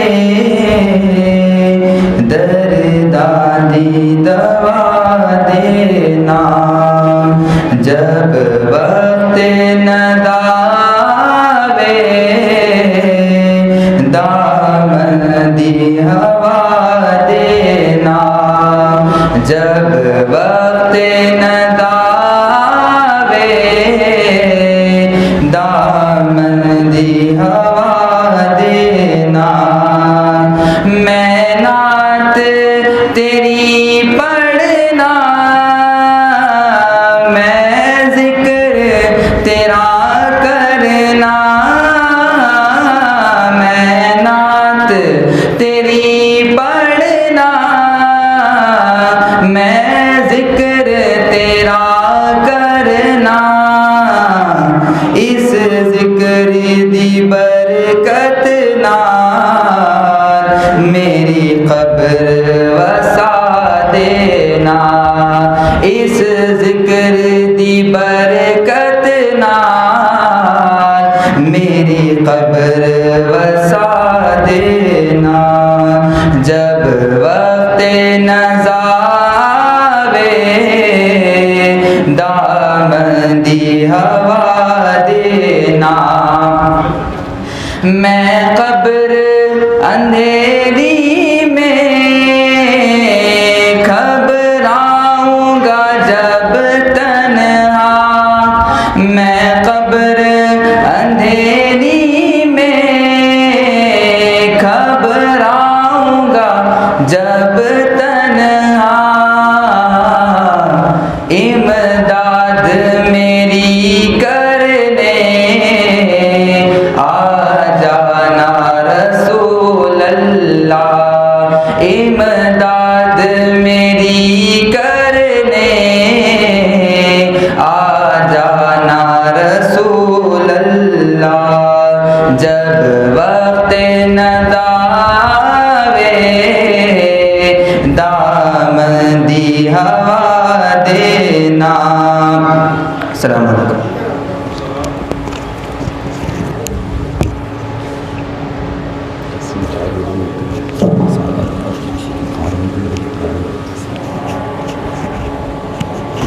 معزز سامعین کرام، شفیق بزرگوں اور عزیز ساتھیوں، آپ حضرات چونکہ چائے کا وقفے کا دورانیہ ہے، اس دوران اپنی آپ حضرات کے چائے کے اختتام کر کے لیے درمیان میں حائل ہوں. انشاءاللہ اور اس کے بعد جماعت عشاء ہوگی اور کل کا پروگرام آپ حضرات کے گوشے گزار کرتا چلوں. آج جو حضرت انوار احمد صاحب نے جو بنیاد رکھی ہے کہ سیرت پاک پر آپ صلی اللہ علیہ وسلم کی اعتراضات ہوتے ہیں، ان اعتراضات کی علیحدہ کڑی کو الگ الگ کیا گیا ہے. جیسے آپ صلی اللہ علیہ وسلم کی ازواج کیوں ہیں زیادہ ازواج مطہرات کیوں ہیں، جبکہ قرآن کہہ رہا ہے کہ 4 سے زیادہ نہ کرو. اگر آپ صلی اللہ علیہ وسلم کی ازواج ہم 11 دیکھتے ہیں.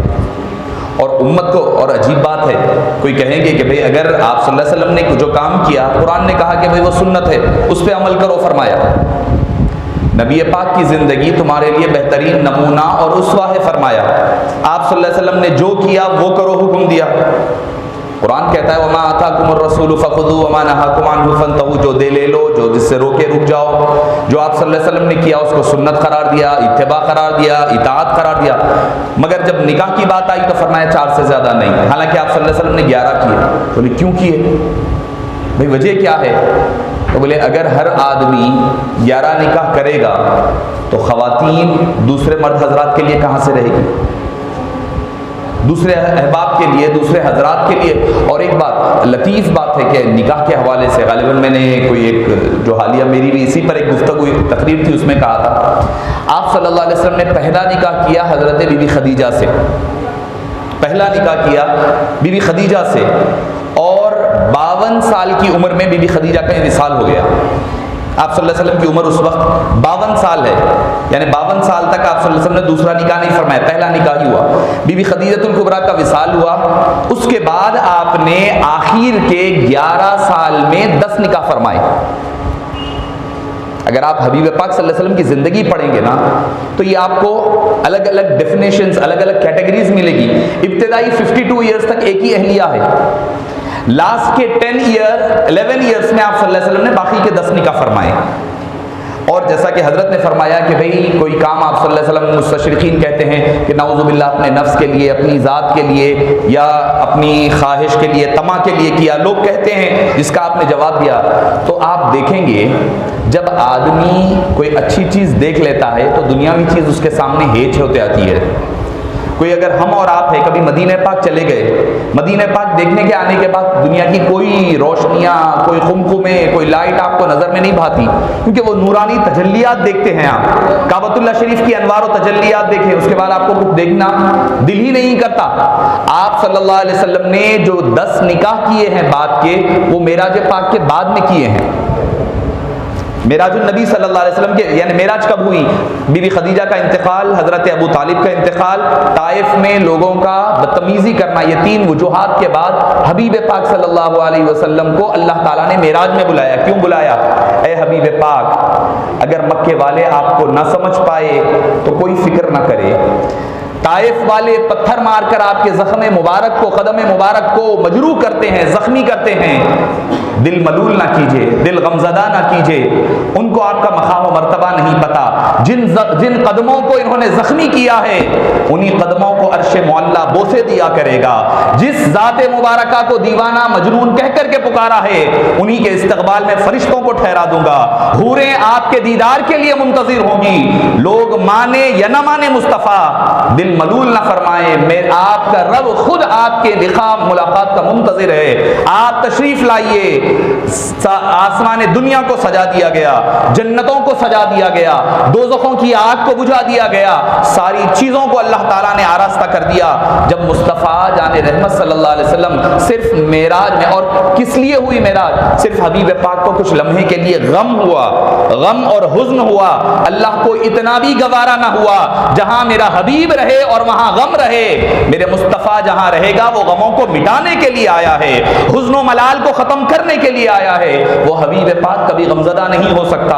اللہ تعالیٰ نے حبیب پاک کو معراج فرمائی، معراج میں گئے، مکہ جنت دیکھی، دوزخ دیکھی، سارے مناظر دیکھے، یہاں تک کہ اللہ سے ملاقات ہوئی، اللہ کا دیدار فرمایا۔ اب آپ اندازہ لگائیے، جو ذات مبارک اللہ کا دیدار کر لے، اب دنیا کا حسن کیا ہوگا اس کے آگے؟ اللہ کا دیدار جو کر لے، اب اس کے سامنے دنیا کا کون سا حسن ہوگا؟ کون سی خاتون کی خوبصورتی نظر آئے گی؟ بھئی ایک حدیث پاک میں یہ بھی ہے کہ جب بندہ جنت میں جائے گا، جمعے کے دن خاص طور پر اللہ تعالیٰ دیدار سے مشرف فرمائے گا وہ لوگوں کو جو جمعے کے دن خاص اہتمام کرتے ہیں۔ خاص اہتمام مطلب بھئی میں بولیں گے آپ بھئی ہم بھی تو جاتے جمعے کے دن، مجھ صاحب جو ہے دوسری اذان ہو جاتی، مجھ صاحب خطبہ شروع کر دیتے، جلدی جلدی میں وضو کر لیتا ہوں، کر کے مجھ صاحب کے خطبہ ختم ہونے سے پہلے ان اللہ یامر بالعدل والاحسان مسجد میں جا کے سنتا ہوں۔ بولے ہم بھی ایسی پڑھتے نماز، جمعہ ہم بھی تو پڑھتے، ہمارے پاس کیا ہے؟ ان اللہ یامر، امام صاحب خطیب صاحب ہو رہا ہے ان اللہ یامر بالعدل والاحسان وایتاء ذی القربی۔ ہاں چلو خطبہ ہو گیا، اس کا معنی یہ ہے، سمجھ رہے ہیں لوگ، ختم ہو خطبہ ہو گیا۔ ہم آنکھ تھوڑا لگی ہوئی تھی، نیند کے عالم میں بھی تھے تو ہماری آنکھ جاگ جاتے، ہاں بھائی چلو خطبہ ختم کر رہے ہیں صاحب۔ حالانکہ اتنی عظیم الشان محتم بشان آیت ہے یہ، اگر آپ اس کے معنی ہی سمجھ لیں تو بڑا مزہ آ جائے گا۔ تو میں عرض کر رہا تھا کہ جمعے کے دن جو اہتمام، یعنی ایک دن پہلے سے اہتمام ہونا، یعنی کل جمعہ ہے، اس کے کپڑوں کا اہتمام ہو، کیا پہننا ہے، ناخن تراش لے، بال ترشوانا ہے تو تراش لے، عطریات کا اہتمام، صبح ہونے کے بعد سورہ کہف کی تلاوت ہے، درود شریف کی، تو اس کو اہتمام کہتے ہیں۔ تو جو لوگ اہتمام کیا کرتے ہیں وہ کل قیامت کے دن کہیں گے اے باری تعالیٰ ہم جمعے کا اہتمام کرتے تھے، ہم یہاں بھی جمعہ چاہیے۔ فرشتوں کو کہیں گے، فرشتے جا کر کے اللہ کے دربار میں عرض کریں گے، تو اللہ تعالیٰ فرمائے گا ٹھیک ہے ان سب کو جمع کرو، جو یہ لوگ ہیں جو خاص اہتمام کرنے والے لوگ ہیں ان کو ایک جگہ جمع کرو جنت میں، ان کو جنت میں جمع کیا جائے گا۔ جنت میں جمع کرنے کے بعد اللہ تعالیٰ فرشتوں کو حکم دے گا کہ رحمت کی ہوا چلاؤ ان کے اوپر، اور مشک اور عنبر کے ٹیلے لگا دو. ریت کے ٹیلے جیسے لگتے ہیں نا, آپ ریگستانوں میں دیکھتے ہیں ہوا چلتی ہے, ریت کا ٹیلا اتنا بڑا رہتا ہے, ایک دوسرے دن ادھر موو ہو جاتا ہے, ریت ہے پوری ہر طرف. جب ہوا چلتی ہے تو پورا سینڈ اسٹورم جب آتا ہے تو ریت ادھر کی ادھر منتقل ہو جاتی ہے, بلا تشبیہ و بلا تمثیل. کل قیامت کے دن جنت میں کیا ہوگا, مشک و عنبر کے جو ٹیلے لگے ہوئے رہیں گے, جو تودے, ہوا چلے گی, ہوا چلا کر کے اس کو پھر منتقل کر کر کے پوری ہوا اڑائی جائے گی. کون سے میدان میں؟ جس میں آپ جو لوگ جمعہ کی خاص طور پر اہتمام کر کر پڑھتے تھے, مشک و عنبر کی ہوا چلے گی, سارے معطر ہو جائیں گے, ماحول ایسا بن جائے گا, نورانیت والا ماحول ہے, ہر طرف رحمت ہی رحمت ہے, ہر طرف سکینہ ہی سکینہ نازل ہو رہا ہے. ویسے وقت اللہ تعالیٰ فرشتوں کو حکم دیں گے کہ میرے اور ان بندوں کے درمیان جو پردہ ہے وہ پردہ گرا دو, میں ان کو اپنے خاص جلوے سے اور اپنے دیدار سے ان کو مشرف فرماؤں گا. کس کو؟ جو جمعے کا خصوصیت سے اہتمام کرتے ہیں ان کے لیے. اور جب یہ واپس جائیں گے اپنے, جب دیدار ہوگا سب ہونے کے بعد واپس اپنے اپنے محلوں کو جا رہے ہیں, پورے نہیں آئیں گے, اس میں بھی پورے اہل جنت نہیں. آپ سمجھ رہے ہیں سب ایک جگہ رہیں گے؟ نہیں, ہر ایک کا لیول الگ الگ ہے, ہر کوئی ایک لیول پر نہیں رہے گا جنت میں بھی. تو ہوگا یہ کہ جب وہ واپس اپنے گھروں کے پاس جائیں گے, ان کے گھر والے پہچانے نہیں, یہ کہا اتنی خوشبو آ رہی ہے, ان کے چہرے چمک رہے ہیں, سورج سے زیادہ روشن ان کے چہرے چمک رہے ہوں گے, مہتاب و آفتاب بھی ان کے چہروں کے آگے ماند پڑ رہا ہوگا, جسم سے خوشبو آ رہی ہے. حوریں جس کے لیے یہ دن سے پہلے وہ حوروں کے مشتاق رہ رہے تھے, یعنی حوروں کو دیکھ رہے تھے, حوروں کی طرف مائل ہو رہے تھے, اب حوروں کی طرف پلٹ کر بھی نہیں دیکھیں گے, پوروں کی طرف بھی پلٹ کے رہتے ہیں. یہ کیا ہو گیا ان کو؟ بولے خدا کا دیدار کر کر جو آ گئے تو اب یہ خوبصورتی ماند پڑ گئی ہے, یہ جلوہ نظر نہیں آتا, اب وہ جلوہ دیکھ چکے ہیں, اب یہ جلوہ ہیچ نظر آ رہا ہے. تو معزز سامعین کرام, اب یہ آپ حدیث پاک اگر سمجھے ہیں تو دیکھیں, حبیب داور صلی اللہ علیہ وسلم بی بی خدیجہ کے وصال کے بعد آپ عرش معلیٰ پر جا کر معراج میں اللہ کا دیدار فرمائے, فرما کر کے واپس آئے, آنے کے بعد 10 نکاح فرمائے. جب اللہ کا جلوہ حبیب پاک صلی اللہ علیہ وسلم نے بے حجاب جلوہ دیکھ کر کے آئے ہیں, اب اس کے بعد دنیا کی کون سی خوبصورتی نظر آتی ہے, کون سی خوبصورتی ذات کو نظر آئے گی, کون سی دل کو بھائے گی؟ کوئی نہیں, سب ہیچ نظر آتا ہے. مگر حبیب پاک صلی اللہ علیہ وسلم نے کئی مصلحتیں, کئی حکمتوں کے تحت کی, یعنی ہر عمر کی خاتون کے ساتھ. اس کی ایک مثال دے دوں میں کہ کیوں فرمایا آپ نے مختلف نکاح, ہمارے لیے فرمایا. آپ بولیں گے وہ کیسے؟ اگر مثال کے طور پر کسی آدمی کو کوئی ایسی خاتون سے نکاح ہو گیا جو بڑے غصے والی ہے, ویسے تو نہیں ہوتا عموماً, ہے تو بھی حملہ حاوی ہو جاتے اس پہ, اگر عورت غصے والی بھی ہے تو حملہ ہی حاوی ہوتے. اور یہ بھی ایک عنوان ہے خاص طور پہ مرد حضرات کے لیے رکھا گیا ہے, کیا؟ آپ صلی اللہ علیہ وسلم بحیثیت خاوند, یعنی آپ صلی اللہ علیہ وسلم ایز اے ہسبینڈ. اب تک تو ہم نہ بولتے ارے خاتون اللہ تعالیٰ مردوں کو اوپر ہینڈ دیا, الرجال قوامون علی النساء, عورتوں کے اوپر اللہ نے حاکم بنایا ہے. بعض اور آگے کہتے پیر کی جوتی ہے, وہ نہ جانے کیا کیا ہے, تمہارے کو سجدے کا حکم دیا, وہ دیا. ہم لوگ جھاڑتے رہتے, مگر ہم کو بھی پتہ چلنا بیوی کا کیا حق ہے, ہماری کیا ریسپانسبلٹی ہے, وہ بھی تو معلوم ہونا.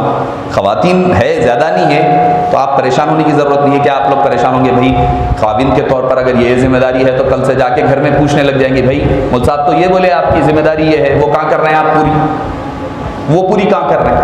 تو بہرحال اگر کسی کو خاتون زوجہ تیز مزاج مل جائے, طبیعتاً تیز ہوتی ہے, کوئی خواتین ہوتی ہیں تیز مزاج مل جائے, تو ان کو کیسا ہینڈل کرنا, کیسا ان کے ساتھ زندگی گزارنا, وہ آپ کو کہاں پتہ چلے گا؟ نبی کریم صلی اللہ علیہ وسلم کی حضرت حفصہ جو سارے ازواج مطہرات میں طبیعتاً تھوڑا تیز خاتون تھی, حضرت عمر فاروق کی بیٹی, حضرت فاروق اعظم خود جلال, ان کی بیٹی بھی غصے والی طبیعتاً, کبھی کوئی چیز خون کے ذریعے سے منتقل ہوا کرتی ہے بعض عادات اپنے بار, تو طبیعتاً تھوڑا تیز مزاج تھی. یعنی یا ایھا النبی لما تحرم ما احل اللہ لک کے پس پردہ, اور یا ایھا النبی ان کنتن تریدن الحیات الدنیا وزینتھا, یہ دونوں آیتوں کے پس پردہ حضرت بی بی حفصہ رضی اللہ عنہا کا ذکر خیر مفسرین نے بیان فرمایا. تو اگر کسی کو تیز مزاج اہلیہ مل جائے جن کی طبیعت میں مزاجی میں تیزی ہو, تو ان کو کیسے ہینڈل کرنا ہے؟ تو ہمارے سامنے حبیب پاک صلی اللہ علیہ وسلم نے حضرت حفصہ سے نکاح کر کے نباہ کر کے بتایا ہے کہ نکاح اگر تمہیں کوئی خاتون تیز مزاج مل جائے تو یہ اسوہ تمہارے لیے, اس پر عمل کر کے تم زندگی گزار سکتے ہو.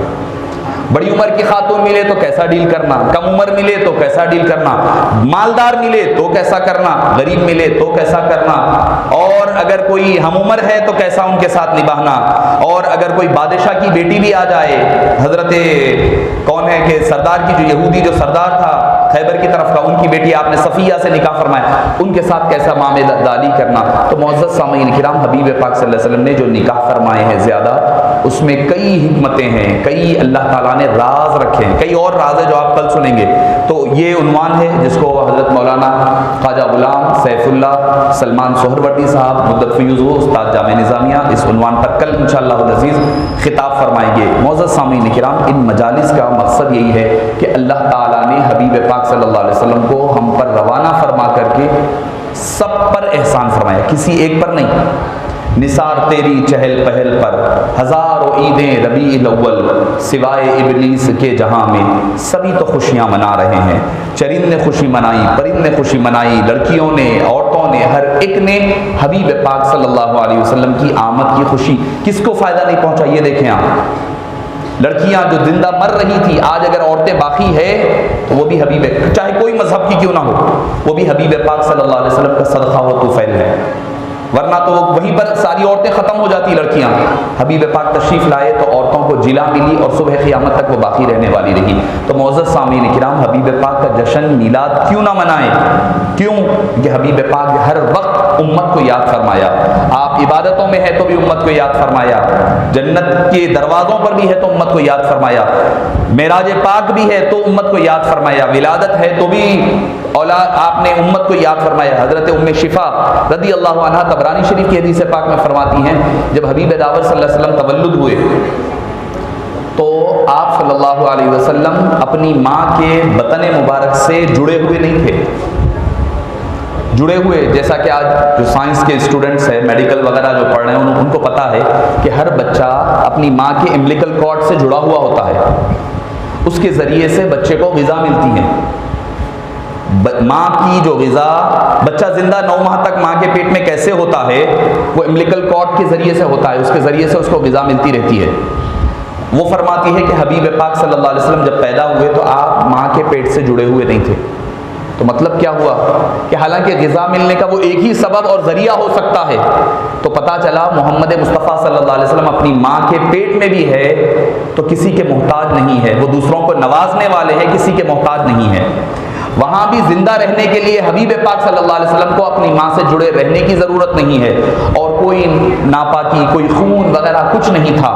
آپ مختون پیدا ہوئے اور جیسے ہی آپ کی ولادت ہوئی آپ فوری طور پر الٹا سجدہ ریز ہو کر کے گر گئے، تو پتہ چلا کہ حبیب پاک صلی اللہ علیہ وسلم پیدا ہوتے ہی اس امت کو یاد فرمایا، دنیا سے رخصت ہوتے وقت بھی یاد فرمایا۔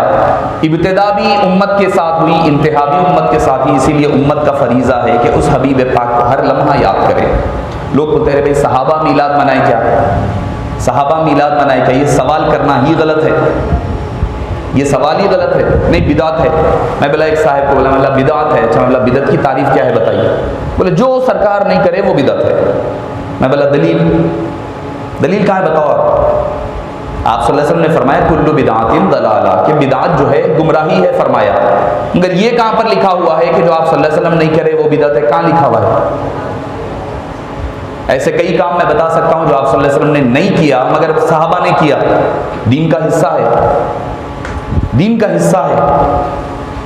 جو آج اب مسجد ہی لے لیں، آپ دور نہ جائیں، مسجد آپ جہاں پر بیٹھے ہوئے ہیں، مسجد جو پختہ بنی ہوئی ہے، کیا آپ صلی اللہ علیہ وسلم کے دور میں تھی؟ نہیں تھی،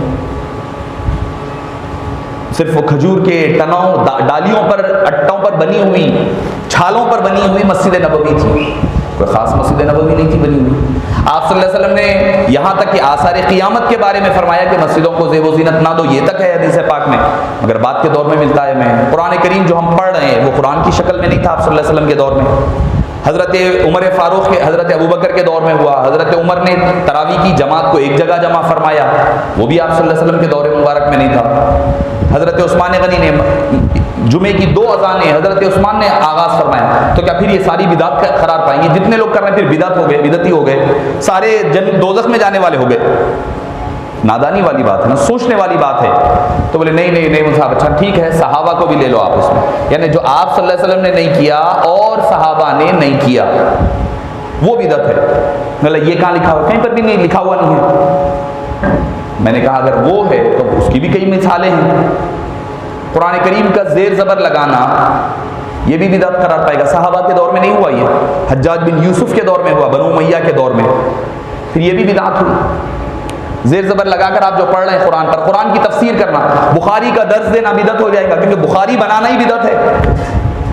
امام بخاری 300 سال کے بعد پیدا ہو کر بخاری شریف لکھے، جمع کرے احادیث، بدعت ہے. وہ کوئی صحابی نہیں کرے.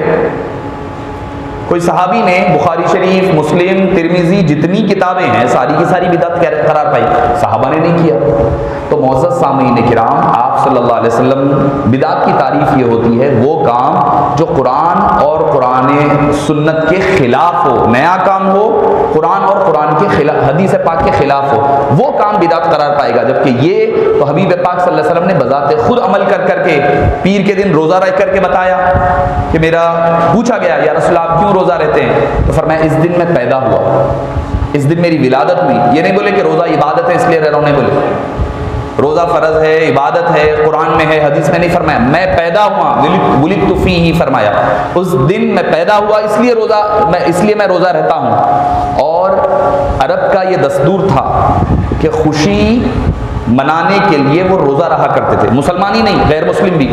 اب بعض لوگ یہ کہہ رہے ہیں نہیں، ایک دوسرے طبقہ تک پیدا ہوا، وہ کہہ رہے ہیں نہیں ایک کام کریں، دوسری جماعت سے تعلق ہے حضرات کا، وہ کہنے لگے نہیں مجھ صاحب ٹھیک ہے آپ بول رہے نا کہ میلاد منانا ٹھیک ہے، روزہ رہ کر کے میلاد منا سکتے، کیونکہ آپ صلی اللہ علیہ وسلم نے روزہ رکھا. میں نے کہا عرب کا یہ دستور تھا کہ عرب روزہ رہ کر خوشی کا اظہار کرتے تھے. بولے اس کی دلیل کیا ہے؟ مطلب مسلم شریف میں ہے. مگر مسلم پڑھنے کے لیے آنکھ بھی مسلمان ہونا، دل بھی مسلمان ہونا. تو مسلم سمجھ میں آتی، نہیں تو نہیں سمجھ میں آتی. قرت نے کہہ بھی دیا لا الہ تو کیا حاصل، دل و نگاہ مسلمان نہیں تو کچھ بھی نہیں. دل اور نگاہ دونوں جب ایک ہوتے ہیں تو مسلم سمجھ میں آتی. کیا ہے کہ آپ صلی اللہ علیہ وسلم مدینہ منورہ پہنچے. حضرت عباس رضی اللہ عنہ سے مروی ہے، فرمایا کہ آپ نے دیکھا کہ یہودی روزہ رہ رہے ہیں. کب؟ 10 محرم کے دن. کون یہودی؟ مسلمان تو نہیں ہے نا، یہودی مسلمان نہیں ہے. امت مسلمہ، سابقہ امت مسلمہ کہہ سکتے ہیں ہم، مگر اب تو نہیں ہے. آپ صلی اللہ علیہ وسلم کے آنے کے بعد یہودیوں کو پائے کہ وہ روزہ رہ رہے. پوچھا کہ کیوں رہتے ہو؟ تو بولے اس دن یعنی 10 محرم کے دن اللہ تعالیٰ نے حضرت موسیٰ کو نجات عطا فرمائی اور فرعون کو ڈبو دیا. اس وجہ سے کیا وجہ؟ امت محمدیہ کی بات نہیں ہو رہی، حضرت موسیٰ کو نجات عطا فرمائی تھی فرعون سے. اس وجہ سے اللہ کے شکرانے کے طور پر، خوشی کے اظہار کے لیے، عید کے طور پر ہم 10 محرم مناتے ہیں، یوم عاشورہ، اور اس دن اس کے اظہار کے لیے روزہ رکھتے ہیں. تو عرب کا یہ دستور، یہ طریقہ تھا کہ وہ خوشی کے موقع پر روزہ رہا کرتے تھے. تو آپ صلی اللہ علیہ وسلم نے اسی عرب کے دستور اور طور طریقے کے مطابق آپ نے روزہ رکھا. عبادت بھی ہے، ہم تو بھی سال میں اٹھ کے کرے تو لوگ پریشان ہیں. آپ صلی اللہ علیہ وسلم تو ہر ہفتہ رہ کر کے بتایا، ہر ہفتہ رہ کر کے آپ صلی اللہ علیہ وسلم نے بتایا. تو عرب کا دستور یہ تھا کہ وہ روزہ رہا کرتے. اور یہ بھی یاد رکھے تاریخ البلدان میں یہ بھی ہے کہ دستور کے مطابق کرنا. اب آج کل کا دستور ہے محافل کا انعقاد ہے، کوئی جلوس ہے، کوئی جلسہ ہے، نعت کی محافل ہے، لوگوں کو کھانے کھلانا ہے، لوگوں کے ساتھ خوشیوں کا اظہار کرنا. یہ سارے طور طریقے اس دور میں خوشی کے اظہار کے ہیں. تو اس دور میں خوشی کے اظہار کے طریقے وہ تھے، اسی لیے اس طریقے پر کیا. آج کے دور میں طریقے اظہار خوشی یہ ہے. اب مثال کے طور پر گھر پہ نکاح ہو رہا، نکاح کر رہے ہیں آپ، نکاح کی تقریب ہوتی. حالانکہ علماء کرام تشریف فرمائے، پوچھئے لڑکا لڑکی 2 گواہ، لڑکا لڑکی بالغ ہے اگر اور 2 گواہ ہے تو نکاح ہو جاتا. دیوان خانے میں بیٹھ کے کر لیے تو ہو جاتا. قاضی صاحب بھی ضروری نہیں ہے نکاح کے واسطے، قاضی صاحب کی بھی ضرورت نہیں ہے. لڑکا کو اگر خود نکاح کا خطبہ پڑھ لینے آئے تو وہ بھی سنت ہے. ٹھہر کے خود سنت کا نکاح پڑھ لینے تو الحمدللہ رب العالمین والصلاۃ والسلام علی سید الانبیاء والمرسلین بول دیا تو خطبہ بھی ہو جاتا. لڑکا لڑکی اگر بالغ ہے تو ولی، وکیل وغیرہ وہ سیکنڈری چیزیں ہوتی ہے. مگر آپ کرتے ایسا نکاح کوئی بھی نہیں کرتا، کوئی بھی نہیں. نکاح ہے تو پہلے 1000 آدمی کی لسٹ تیار ہوتی ہے، گھر میں ان کو ڈالو، ان کو کاٹو، ان کو چھاٹو، ان کو ڈالو، ان کو بھی ایڈ کرنا ہے، ان فلاں وقت ہمارے کو بلائے تھے، ہم کو بھی بلانا ہے، وہ ان کے رشتے کے لوگ ہیں، ان کو نہیں بلائے تو سالے صاحب کے، بھونئی صاحب کے دوستوں کو نہیں بلائے تو بھونئی ناراض ہو جائیں گے، خالو کے رشتہ داروں کو، سسرال والوں کو، ہمارے پاس ہوتا ہے، حالانکہ نہیں ہونا چاہیے، ہوتا مگر بھائی کئی کو کر رہے ہیں آپ؟ لائٹ ایک بلب لگا لے کے چھوٹا، بیٹھ گئے کمرے میں، لائٹ لگا لے کے ہو جاتا، سجا رہے، وہ لائٹنگ فل پورے ڈے لائٹس لگے ہوئے ہیں، وہ آج کل اسپاٹ لائٹس کہتے ہیں، الگ الگ ٹائپس کے اسٹیج پر ماری جا رہی ہے، یہ کئی کو بھائی ہے؟ بولے خوشی کا اظہار ہے، زمانے کا طریقہ ہے، تو خوشی کے اظہار کے لیے زمانے، ہاں اس میں اسراف نہیں ہونا چاہیے، ٹھیک ہے، اس میں بھی اسراف نہیں ہونی چاہیے، اعتدال کی راہ ہونی چاہیے۔ جب وہ کرتے ہیں تو بولے کئی کو کر رہے ہیں، تو بولے صحیح خوشی کا اظہار ہے، زمانے میں طریقہ کار چل رہا ہے، اس کے مطابق کر رہے ہیں، تو وہاں پر کسی کو بھی اعتراض نہیں ہوتا، کسی کو بھی اعتراض، سیدھی سادی شادی بول کے بھی کرتے، وہ سب بولنے کے واسطے دکھانے کے لیے رہتا، بد پیچھے جو چلتا، پیچھے پیٹ پیچھے جتنا چل رہا، نیا سامنے ایک ہے صاحب، نام نہیں لوں گا میں، وہ بھائی سیدھی سادی شادی ہو رہی ہے، بالکل مسجد میں نکاح کرا، میں گھر کو لے کے گیا، ولیمہ کر دیے پبلک میں دکھانے کے لیے، مگر لڑکی والوں کو بولے کہ فلاں فارم ہاؤس میں جمعگی دینا، لڑکی والے صاحب کے رشتہ دار ہیں، مجھے بتائے مل صاحب وہ جمعگی جو فارم ہاؤس میں دی گئی اس میں کم و بیش 8 سے 10 لاکھ کا خرچہ آ گیا بیچارے کا، یعنی فارم ہاؤس کے کتنے کی پیسے، وہ فنکشن کے، وہ یہ تو دکھانے کے الگ ہے، ہاتھی کے دانت کھانے کے الگ ہے۔ تو میں عرض کر رہا ہوں کہ زمانے کے طور طریقے کے مطابق کرنا یہ بھی اسلام کی دی ہوئی اجازت ہے۔ آخری بات کہہ دوں کہ تاریخ البلدان کے حوالے سے آپ صلی اللہ علیہ وسلم کی جس سال ولادت ہوئی عرب میں، شہر مکہ میں، اس وقت اللہ تعالیٰ نے سارے لڑکے پیدا فرمائے، ہر گھر میں جتنی خواتین حاملہ ہوئی لڑکے ہوئے، اس سال جس سال آپ صلی اللہ علیہ وسلم کی ولادت ہوئی کوئی لڑکی نہیں ہوئی، سارے لڑکے پیدا ہوئے۔ تو آپ بولیں گے کہ اللہ تعالیٰ بھی فرق کرتا کیا لڑکے میں لڑکی میں؟ نہیں، اس دور کا یہ طریقہ تھا، اگر لڑکی پیدا ہوتی تو لڑکی کو دفن کر دیتے، زندہ قتل کر دیا جاتا، دفن کر دیا جاتا۔ تو اللہ تعالیٰ نہیں چاہتا تھا کہ جس سال میرا حبیب پیدا ہو اس سال کسی گھر میں غم رہے۔ اللہ نے فرمایا لوگ بچے کو لے کر کے خوش ہوتے ہیں، میرے حبیب کی میلاد کی خوشی میں ساروں کو لڑکے دے دو، سب خوشیاں منائے، کسی گھر میں غم اور اندو اور حزن و ملال نہ رہے، ہر گھر میں لڑکے کو، یعنی اس دور کا جو طریقہ تھا اللہ نے حبیب پاک کی میلاد کی خوشی میں اس دور کے طریقہ کار کو ملحوظ رکھ کر کے میلاد منایا ہے۔